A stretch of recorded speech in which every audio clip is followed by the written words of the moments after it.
Good morning. Well, we are starting our Seattle Practitioners class, and most of you are familiar enough with the writings of the Infinite Way so that we should be able to go right into the work without any preliminaries, but because it is a practitioner's class, and because there are some here who still are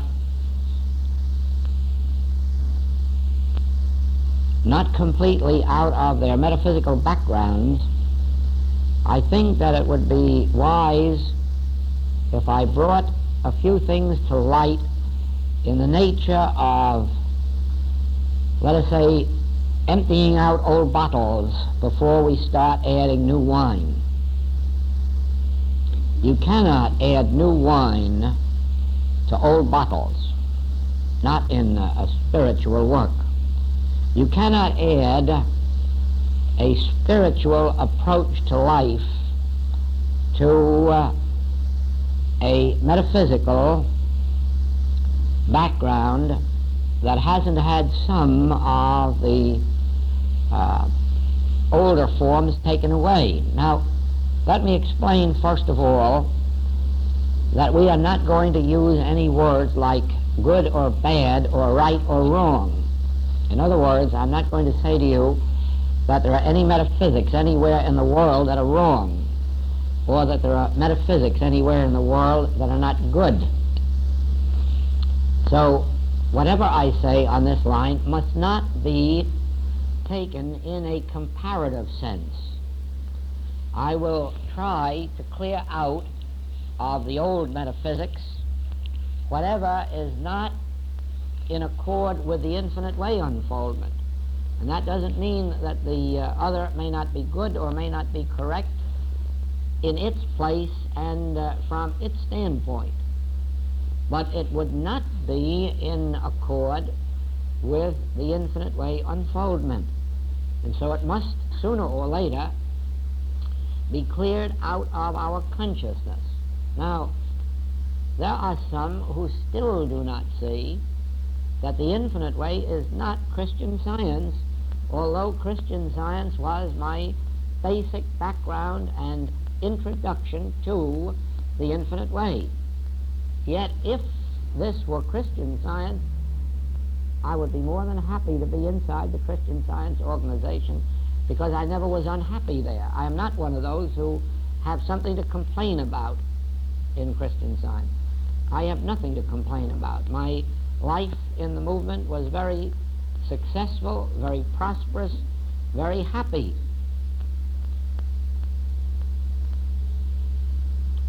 At all times,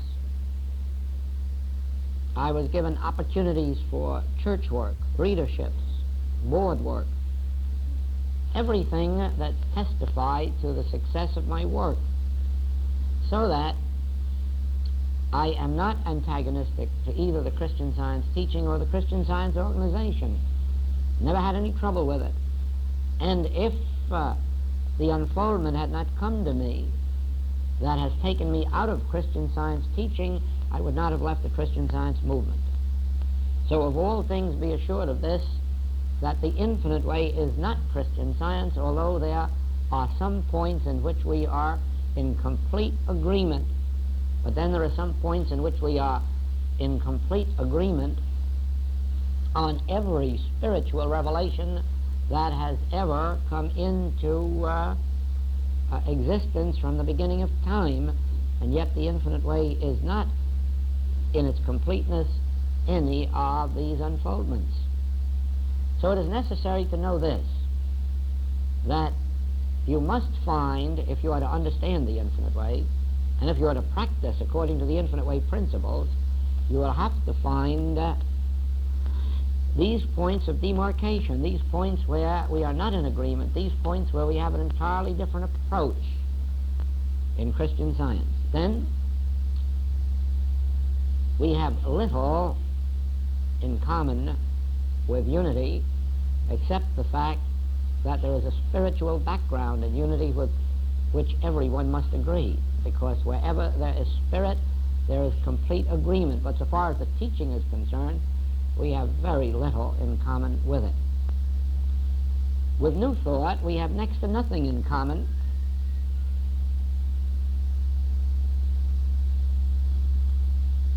And with the absolute teachings, I mean those that are called absolute teachings, either the Cook teaching or the De Waters teaching or the Lanyon teaching, we are about as far apart as 12 o'clock midnight is from 12 o'clock noon.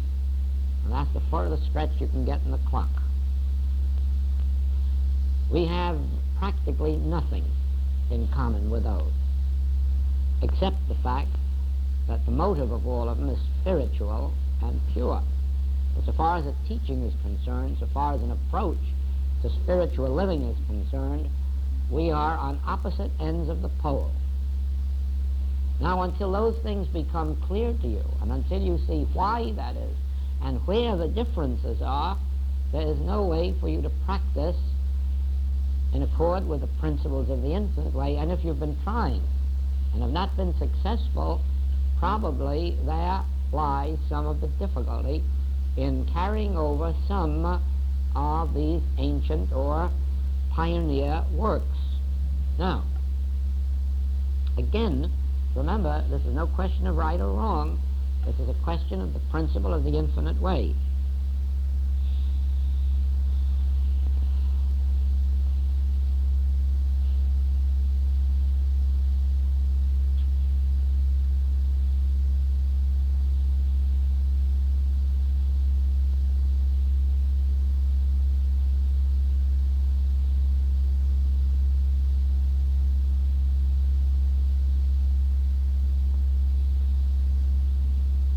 Yes, there is one more approach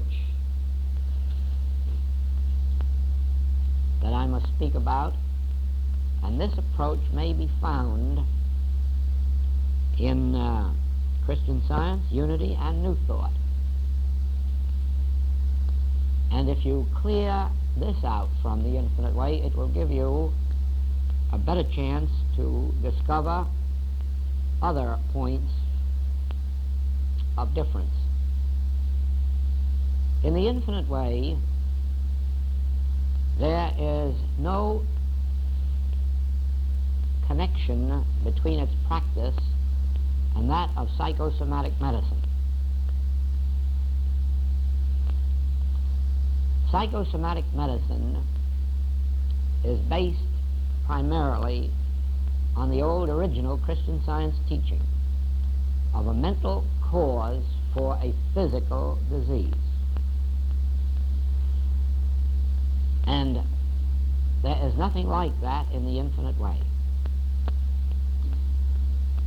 There is no such thing in the infinite way as tracing your disease back to some cause that lies in your mind, either in your conscious mind or subconscious mind. There is nothing in the infinite way that permits you ever to pass judgment on a patient and say that, well, if you just weren't so jealous or so envious, or if you weren't so ambitious, or if you weren't so resentful. You can't do that in the message of the infinite way. You can't trace rheumatism back to resentment. You can't trace cancer back to hate and jealousy. You can't trace corns back to hard feelings, or gallstones or kidney stones back to hard feelings, or hemorrhoids back to deep-seated resentment. You can't do that in the infinite way. And the reason is this. All that is mortal or material is illusion, a false concept of the real. And it can't be the cause of anything. So whether you have a mortal thought or a mortal thing, it is still an effect and can't ever be a cause. In other words, the mental cause would be as illusory as the physical effect. And so you can't have cause and effect where you go back to consciousness as the one and only cause. Now then, here you have a basic point of practice in the infinite way. Consciousness is the only cause. Consciousness is the only creative principle. And so, now watch this well, this is important. Every problem must be worked out in consciousness, and in the consciousness of the practitioner, not the patient. You see, I am faced up here with a claim this morning, a very serious claim, very serious appearance, could be fatal to me. I'm faced with a claim of 40 or 50 people sitting out in front of me wanting to learn truth. And it's a very forceful claim because I see pictures out there of people. And of course it can't be true. In the whole of God's kingdom, it can't be true that there is anyone seeking truth, because in God's kingdom, truth is infinite. And so there isn't truth and people. There's nothing in consciousness but truth. And there are no people there, no students there, no patients there. Consciousness is a synonym for truth. So consciousness and truth is one, and consciousness is infinite. Therefore, truth is infinite, and that doesn't leave any room at all in consciousness for any people. And yet, just look what a serious claim is presenting itself to my appearance out here. Of course, on your part, if you only knew it, the claim is just as serious, because you're looking up believing there's a teacher up here. And if there's a teacher up here and you're out there, there's something wrong, because we have duality. We have something besides God or truth. Now you can see that I'm faced with a problem and you're faced with a problem, and where are we going to resolve this problem? Are you going to heal me of being a teacher? No, and I'm not going to be able to heal you of being a student. So how are we going to get about this thing now? There's only one way. I have to close my eyes to the appearance. And I have to begin with the agreement that there's nothing out here and nobody out here. Whatever the problem is, it's within me, and it has to be resolved within me. This appearance is coming to me for a solution. This appearance of a class full of people. And I have to resolve it within myself. Now,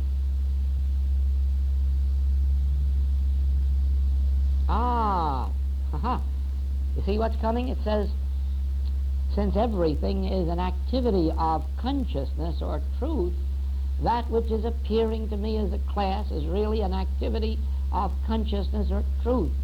So what I'm seeing externalized is actually an activity of my consciousness, an activity of truth, an activity of God consciousness. God, you see, is my consciousness. I have no other consciousness than God. And because God is my consciousness, whatever is appearing to me is an activity of God, an activity of consciousness, an activity of truth, and it's perfect and harmonious and whole, complete. Contains within itself every element of perfection, and it doesn't exist outside of me. It exists as an activity of my consciousness. Well, now you can see this in this way, that if this class weren't an activity of my consciousness, you wouldn't be here in this classroom. You'd be out somewhere else in somebody else's classroom.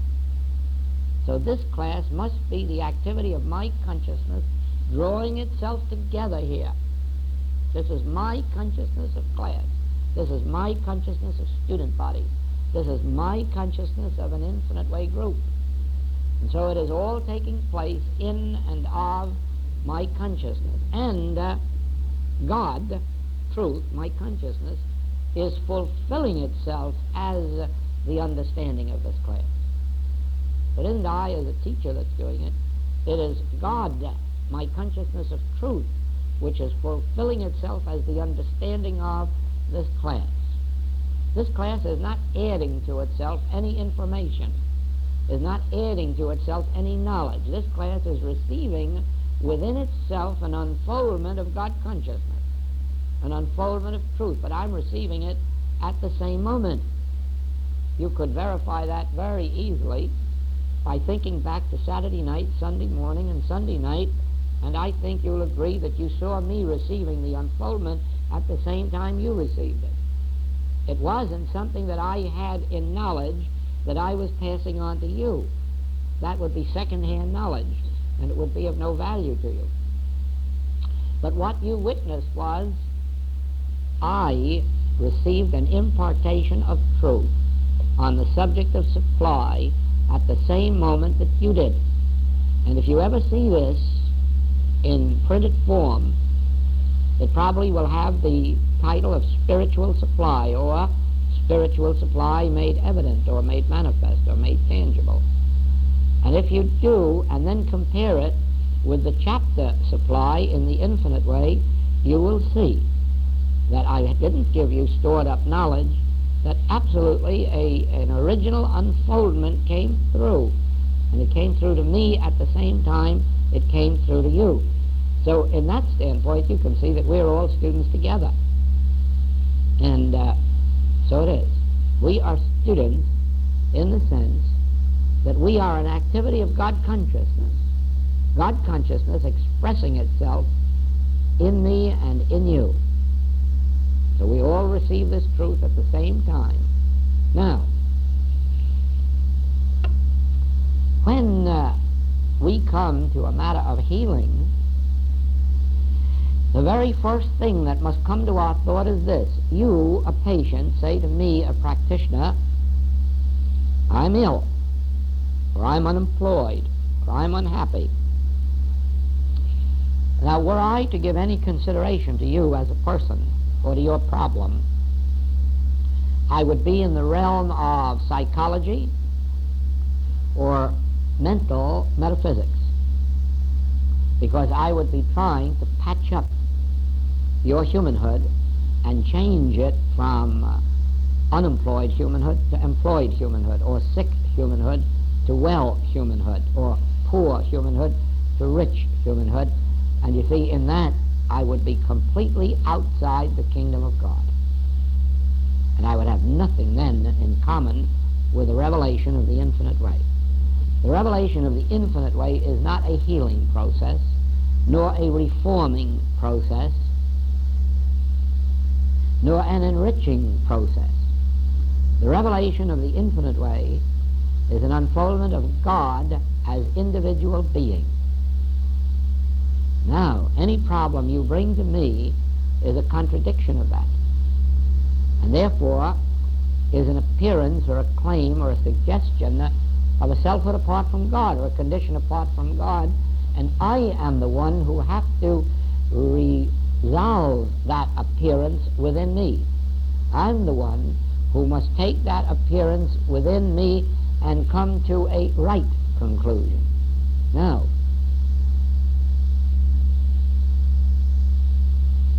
if then I were to give you a treatment, calling you by name, or mentioning the claim by name, or voicing the name of the disease, I would not be in the unfoldment of the infinite way, because the infinite way does not take your name, your condition, your claim into consideration at all. It takes only one thing, the consciousness of the practitioner. What is it that I, the practitioner, know? Ye shall know the truth, and the truth shall make you free. Now I ask you this. Is there any truth that I could know about a mortal? Is there any truth about a mortal? Is there any truth about a human being? Is there any truth about a human being? No. Supposing we had a good human being and a healthy human being and a wealthy human being, then what would we have? A nice illusion instead of a bad one. A good dream instead of a bad dream. You see that? The infinite way does not say you are God or you are spirit. It doesn't even say you are spiritual. It doesn't even say that I am God or I am spiritual. No, it won't allow me to do that for me, and it won't allow me to do that for you. No, the infinite way will not permit me to take a human appearance and try to spiritualize it by calling it God. It won't even allow us to take a human appearance and call it the Son of God or a spiritual being. Oh, you know how many times people have said to you, oh, I know I'm spiritual. Well, if you are, where does this pain come from? Oh, I know I'm a son of God. How'd you get in this trouble then? The Son of God never got in trouble. The Son of God never left heaven. And so to go around saying, oh, I am spiritual. I am spiritual, and limping around with a pair of glasses on or crutches. No. Now, the infinite way has nothing in common with that, except that the vision of the infinite way really came because it was possible in working in that line of thought to see the error of it, to see why the real healings didn't take place, why the actual work that should be done wasn't being done. Of course, it was done in many cases. Don't ever forget this, that today, as always, there's better healing work being done in Christian Science than there is in any healing organization there is on the face of the earth. They still rank number 1, 2, 3, and 4. And anybody else has to come a long way behind that.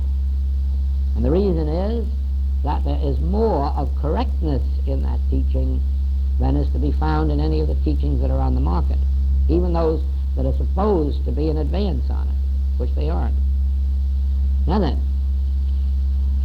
with this that I'm giving you, you will go beyond the work that is being done in Christian Science, because Christian Science was a pioneer in the work. And there isn't any pioneer teaching that cannot be evolved into a higher sense, especially when that teaching began, as Christian Science did, as a mental science. Now, as you evolve to where you leave the mental part out, you'll begin to see that you can leave out some of those old footsteps and start right from this basis, not of declaring I am God or I am Spirit. I have said in the writings over and over again that I am God. But if I voice it, I am a liar. It is only when I hear it in my ear that it is the truth. When the still small voice says, know ye not, I am God, that is truth declaring itself. But if Joel walks around saying, do you know I am God, he is a liar. And even if he said he's spiritual, he's a liar. But if he hears it, the still small voice says it, ye are my beloved Son, in whom I am well pleased. Ye are the image and likeness of my being. Know ye not, ye are God's. That is the truth. When you hear it from the still small voice within you, it is the truth. If you voice it, it is a lie. Now don't forget that. In the infinite way, never be guilty of declaring I am God, or I am the Son of God, or I am Spirit, or I am spiritual, because it isn't true. But if you're completely still and silent and in meditation, and you hear that gentle voice, or you feel that gentle pressure saying to you, thou art my beloved, that's true. That's really, really true. When you hear it in your ear, when it's voiced to you from within, because is it talking to your mortality? No, it's talking to your true identity. And what's happening to that identity that was around calling itself God? It's dying. It must die daily. It mustn't be glorified. You mustn't glorify humanity. You mustn't glorify a human being. You mustn't spiritualize a mortal. You must let it die. You must die daily to everything about you that is human or mortal or material, and you'll never do it while you're trying to call it spiritual or spirit or God. Now, as you drop the word I from your vocabulary, as you drop the word I from your vocabulary and substitute the word God, and say God is love, God is spirit, God is wholeness and completeness, God is individual being, God is the very law and activity and substance of individual being. God is the only reality of being. God is pure being. Wait, you are making way for that still small voice to express itself, to utter itself within you, and eventually, when you're dead enough to your humanhood, then you will hear that voice say, "Thou art my beloved child, in whom I am well pleased." Then you'll know that some of you has died, and something new has been born of the Spirit. Now,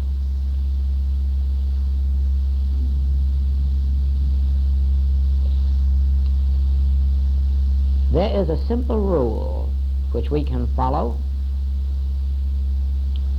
that is based on the Master's teaching, voiced in two words: judge not. And so if you have a problem, or if you have someone coming to you with a problem, and immediately you let the words come into your mind, judge not, you won't look out and call them good or bad, sick or well, rich or poor, employed or unemployed. You will not accept any appearance of them if you set up the two words, judge not. Now you see, if I were to look out here, no matter what opinion I would voice, you are spiritual or you are mortal, that represents my concept, and I'm judging. I'm judging by appearances. You know, to prove it, I could say, you are beautiful, but you are homely. You are young, and you are old. And you say, well, that's right. I see it that way, too. Well, that may be the appearance, but that is not the truth. Why? Because we were never born, and we will never die. And so there is no such thing in this room as youth or age. No such thing as beauty or unbeauty, or lack of beauty. Those are all appearances, and who is to judge? Well,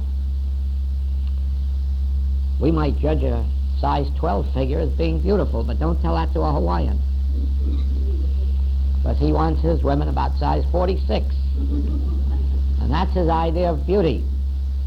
So you see what happens when we say, oh, you are beautiful, or you are young? Judging entirely by a set of standards that we ourselves have created, a set of standards that may not hold up in the next state or the next county or the next country. But spiritually, it goes even deeper than that. Spiritually, we have no standard except the standard of spirit. And so we come to a place in our work that is called the middle path. And that middle path is the secret of our healing work. That middle path is when I can look at the employed and the unemployed, the young and the old, the sick and the well, the saint and the sinner, and say, I don't believe any of it. And I'm not interested in changing any of it. Because I see right down the middle, I see the spirit. I see the soul. You remember how many times we've had this drill, this exercise of looking down at our feet and then traveling all the way up to our head and finding we aren't there? That all of this that we call ourselves isn't really ourself at all, it's our body. Now, if I can't look from your toes to the topmost hair of your head and find you, how am I going to judge you by any such appearance? when I can't even see you. I know. The you, and the only you there is invisible. The only you there is invisible. And I can't say it's spiritual, and I can't say it's good, and I can't say it's material, and I can't say that it's employed or it's unemployed. I can't say that it's in heaven or on earth, because I can't see it, I can't hear it, taste it, touch it, or smell it. If I want to know you, I have to close my eyes, get way back in consciousness, and then I become aware of you. And when I become aware of you, though, you have no age and you have no sex. You are just being, a tingly, live being. Because you never lose your identity, I know who it is. Just as sometimes in the day or in the night, all of a sudden one of you flash into my mind, and I'm aware that you're reaching out for help. And I know who it is as a rule, too. And when I begin to commune with you, it is not with your body, it is not with your looks, it is not with your health. It is with something that is so alive, so vital, so wonderful, that it is like communing with God. And of course the truth is, it is communing with God, because the reality of you is God. And so you see, there's no sex thoughts enter, no health thoughts enter, no wealth thoughts enter. Just pure being is what you feel, just as if it were unadulterated God, which it is. Now, when I commune with that, you commence to feel uplifted. You commence to feel a weight drop off. And what is that weight dropping off but your mortality? And you know, it wouldn't do it if I would look at you and call you spiritual. See? Because I'd be looking at my image of you. And that's a concept. That can't be spiritual, because it changes. No matter how I look at you, I mean, even no matter how favorably I look at you, I'm still looking at my concept. I'm not looking at you at all, and I can't see you at all. I can see only my concept, and that concept can change. If you do something nice today, I will like that concept of you, and if you do something nasty tomorrow, I'm going to dislike that concept. But all the time, you are always what you eternally have been. Pure, spiritual being. You, deep down in the essence of you. And so it is. It is not a difficult thing to do healing work in the infinite way if you understand this middle path. Don't look at humanhood and try to spiritualize it. Don't look at humanhood and try to call it good. Don't try to look at bad humanhood and try to improve it. Don't try to correct it. Keep, as many times as you are called upon by an individual, look through the appearance to the spirit, because the spirit is intact. The spirit is immortal. The spirit is eternal. And if you never take anything else into your consciousness but that, you will find you have resolved the human appearance. It has disappeared, and in its place has come the Christ of God, the Son of God. Outwardly, it may appear as a better sense of humanhood, a healthier sense or a wealthier sense or a more moral sense, that may be. But actually, what has happened, you have awakened that spirit into life, brought it into active expression. Now right here, we come to a point of the infinite way that I do not like to speak of. And even in these classes, I'm reluctant to bring it out, because in some ways, by those not prepared, it can be misunderstood. But this is a fact that someday you're going to have to face anyhow, and you might as well grow up to 21 and face it now. There is no God in the human scene, and there isn't any way that you can bring God into the human scene. If God were in the human scene, there wouldn't be an aged person. There wouldn't be a stillborn baby. There wouldn't be a deformed child. There wouldn't be a war. There wouldn't be a million 18, 19, 20-year-old boys suffering on battlefields if there were God in the human scene, because God doesn't permit such things. I can tell you that in that scene where God is, no such things are taking place. In that consciousness of God, no such things are taking place. The only thing to do is not try to get God down here into your humanhood, but try to die as fast as you can to your humanhood so as to get up into God consciousness. Then you'll be in a place where 1,000 may fall at your left and 10,000 may keep right on falling at your right, but it will not come nigh your dwelling place. Those are hard words, because you say, you mean I can't bring my family into that? No, you can't bring your family into it. They can come into it if they want. But this is an individual experience. It's something like being born and dying. You have to be born alone and you have to die alone, according to the human scene. And when you come in alone. When you go out alone. And so it is, if you are going to leave humanhood for heavenly consciousness, you'll have to do it alone. Or you'll have to do it with those of your friends or family who elect or select or choose to go with you. And the rest you'll have to leave outside. It's a hard saying, but it's a true one. And you'll find as you go along that the more you leave your friends and relatives alone to stay out or come in as they will, the more apt they are to come in. It's this pressure to bring them in that is meeting with resistance in their consciousness. And so as we learn to love our neighbor as ourselves and say, I want to be left alone to follow this path and I don't want any of my friends and relatives to hinder me, then let's leave our friends and relatives alone to follow the path that they wish to go, and don't hinder them.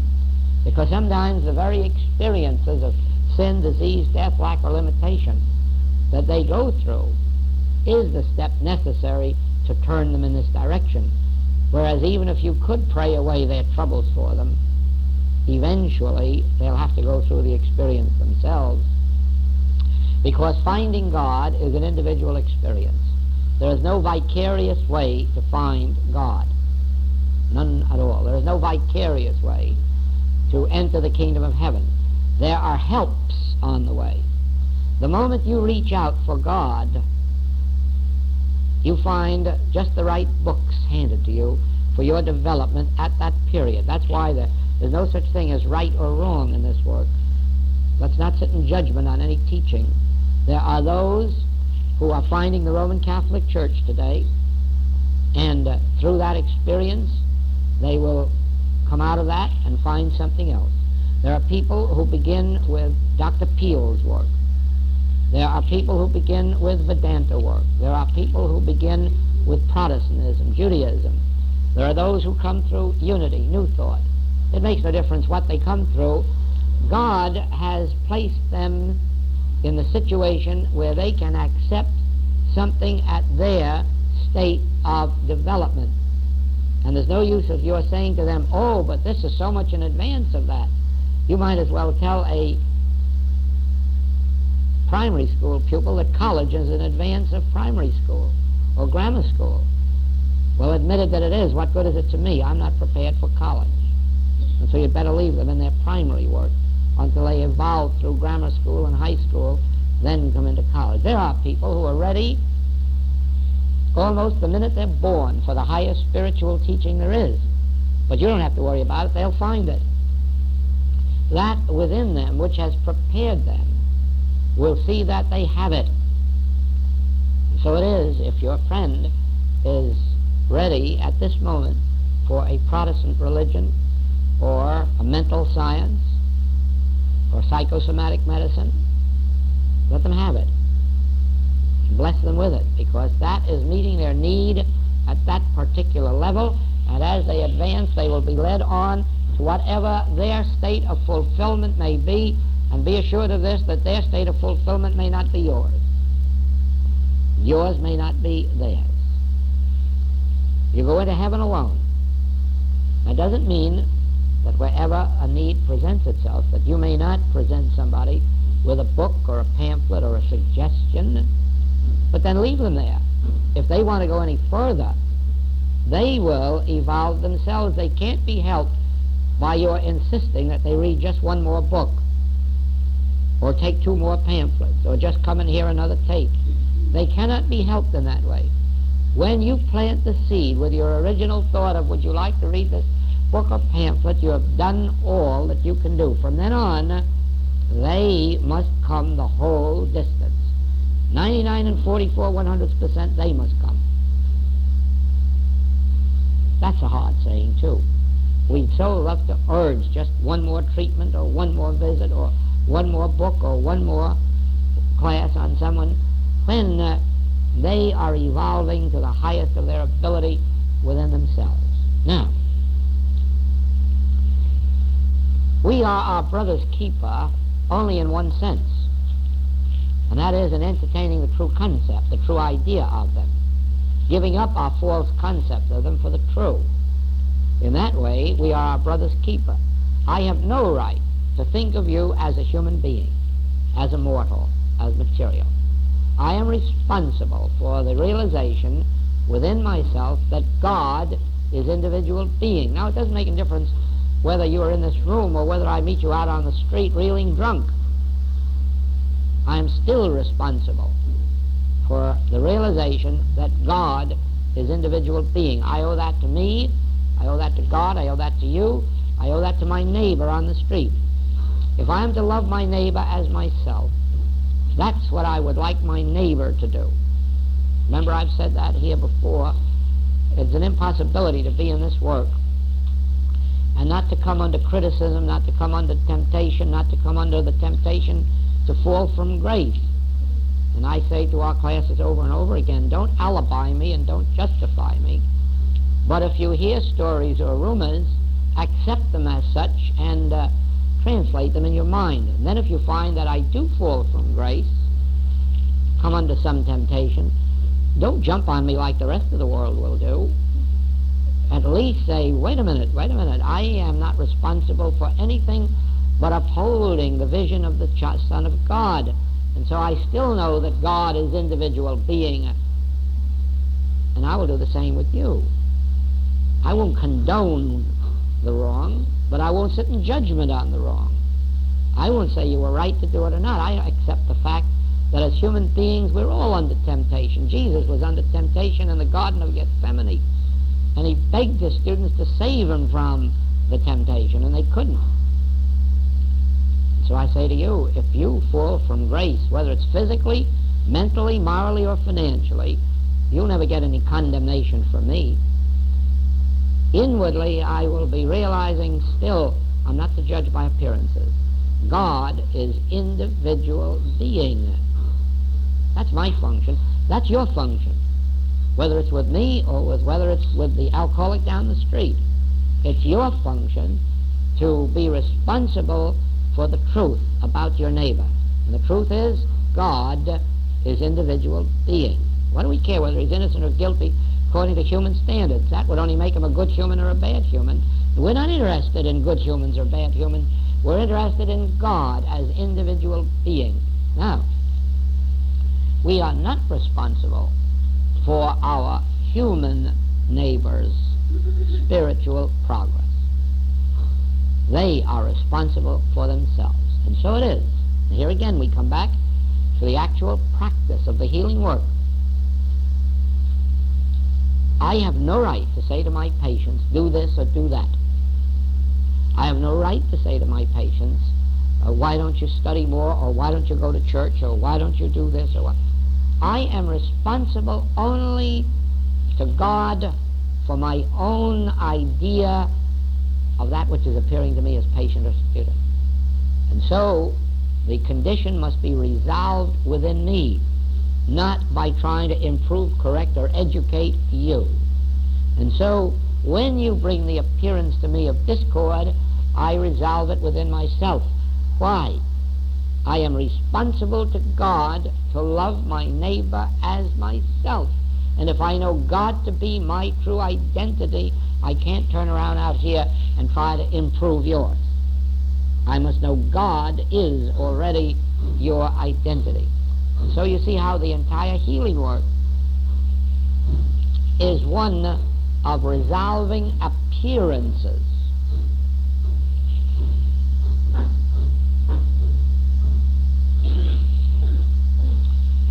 Now, do you follow this?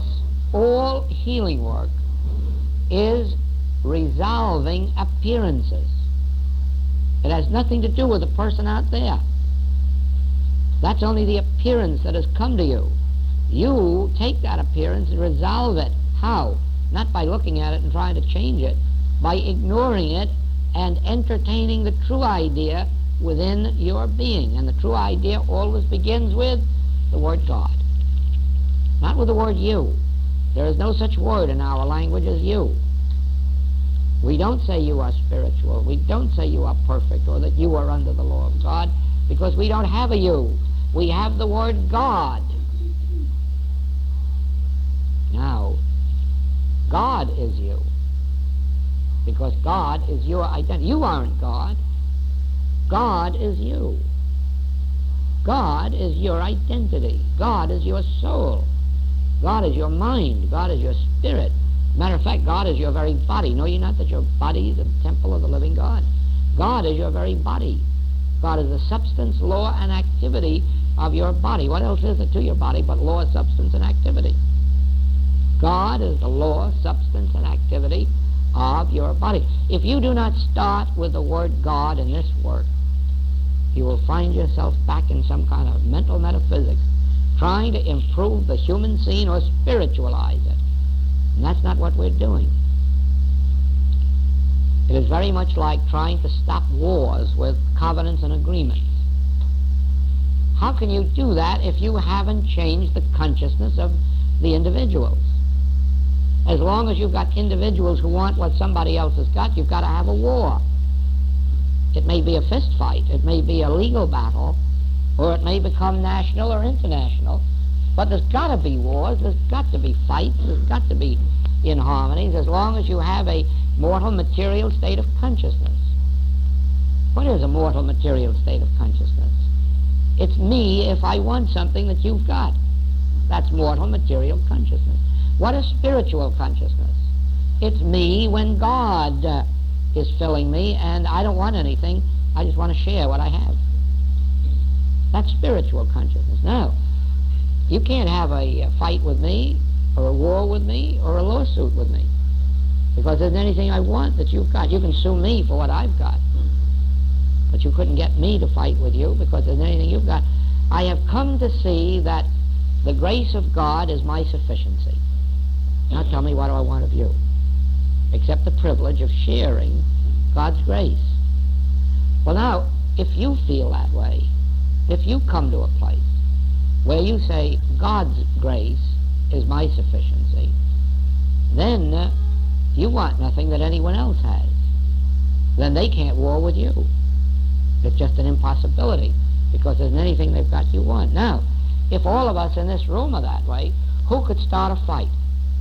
Who could start a lawsuit? Who could start a war? Nobody, because all there is in this room is God consciousness. In other words, God fulfilling, God expressing, but not desiring, wanting, accomplishing, achieving. Do you see that? Well, there's only one way you're going to stop war. When the world comes to that consciousness, when it no longer wants what the other fellow has. And that has to begin on a level of this kind. Now, in our work in Portland, we had an unfoldment on that subject in which this became clear.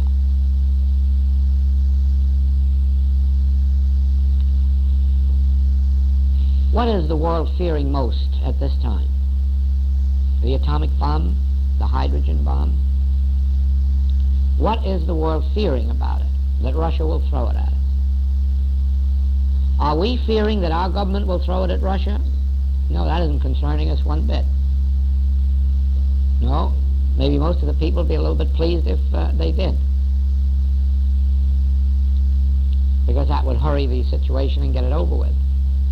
But certainly, you can't say that the world outside, the world at large, is concerned at all about whether we throw the bomb at any nation on earth.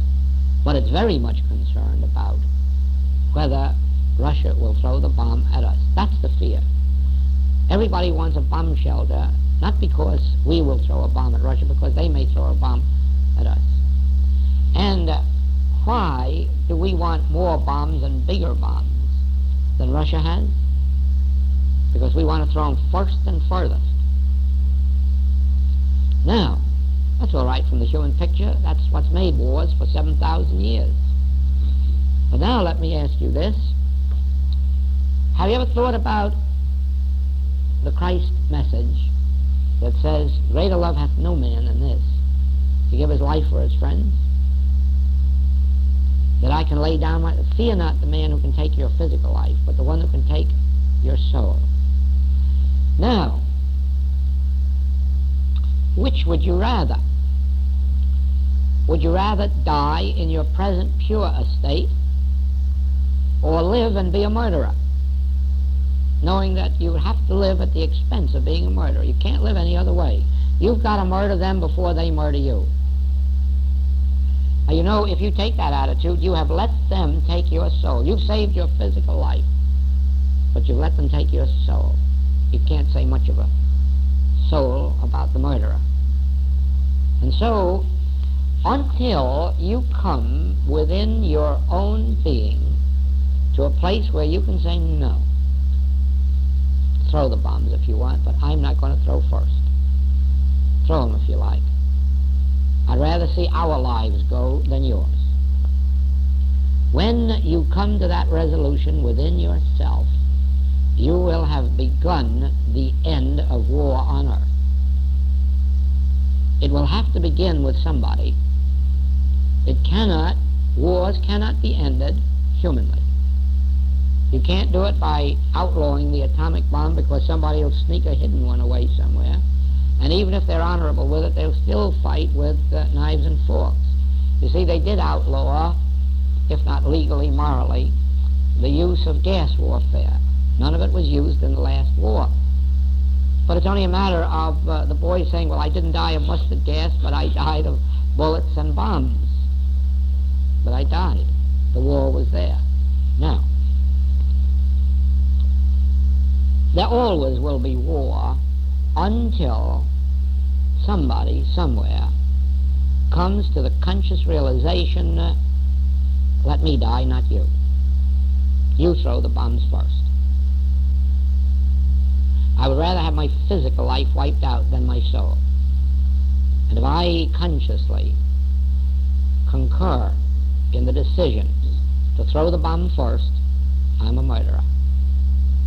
Whether or not I send boys over to deliver the bomb, or whether I carry them personally, murder is not only the man who fires the pistol, but all those who are guilty participants before or after.